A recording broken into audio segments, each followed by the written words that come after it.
আমার উম্মতেরই একটা দল যখন মাটির খোদার ইবাদতকে বৈধ মনে করে নেবে, তখন তাদের কাছে কিয়ামত আসবে।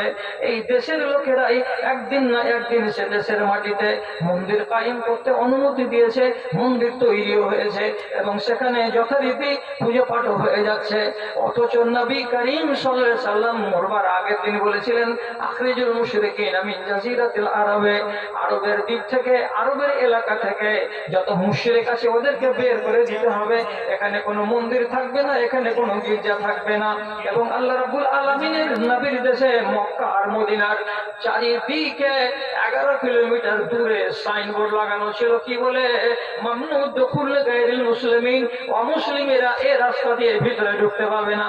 11 কিলোমিটার দূরেই মদিনা থেকে তাকে ডান দিকে কেটে চলে যেতে হবে। এমনি মক্কা নগরীর 12-14 কিলোমিটার দূরে রাস্তাকে বাইপাস করে দিয়ে যারা গায়ে